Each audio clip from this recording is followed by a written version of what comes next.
समाज के लिए कुछ करना चाहिए, राजनीति में आगे करना चाहिए। तो जब संघ का स्वयंसेवक था, स्वयंसेवक के रूप में काम कर रहा था, सामाजिक कार्य पहले से ही कर रहे थे। फिर मैं 2000 से राजनीति में आ गया।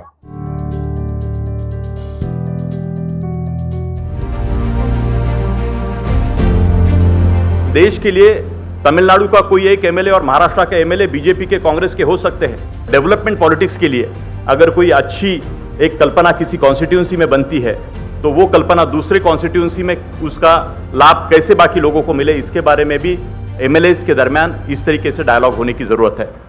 नहीं, एलसी ने एक ऐसा प्लेटफार्म दिया हम जैसे जनप्रतिनिधियों के लिए कि देश के अन्य प्रदेशों से, अनेक पार्टियों से बिलोंग करने वाले एमएलए, एमपी, एमएलसी जो भी लोग हों, उनको एक प्लेटफार्म मिला।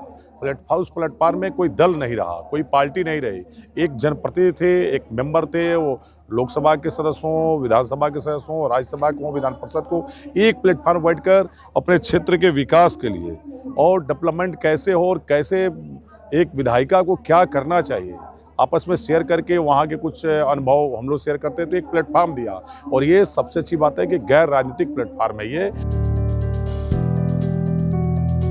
Educated people, qualified people, the urban city centers people, they must come in public life so that there is a very beautiful ecosystem to transform our country's governance, democracy and overall societal transformation. Rahul ji का प्रयास सही है। राजनीति की दो व्यवस्थाएं हैं। जब एजुकेटेड लोग आएंगे, वो लोग भी कुछ अनुभव करके आएंगे, ज्ञान का इतना भंडार रहेगा, उतनी विकास से कुछ प्रैक्टिकली ज्ञान रहेगा।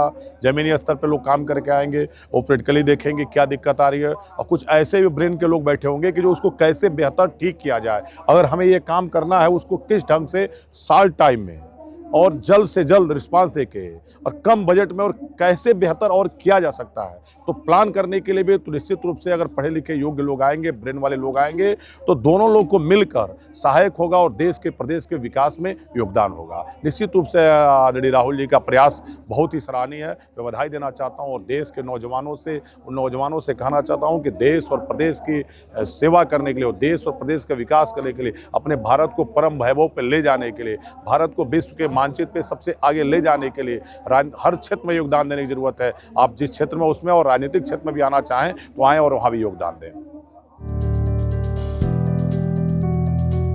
जैसा हम लोग पढ़ते थे तो स्कूल में ऑलरेडी छात्र वो गठन होता था, छात्र सभा गठन होते थे। उसमें छात्र सभा गठन का उद्देश्य ही होता है कि बताना, इनका ये देखकर सबको, ये निचले स्तर पे, प्रदेश स्तर पे भी, और हम लोग भी प्रयास करेंगे कि आने वाले समय में अपने भी जिले और विधानसभा में ऐसे आयोजन करके और इसको आगे की क्रम को इसको बढ़ाएं।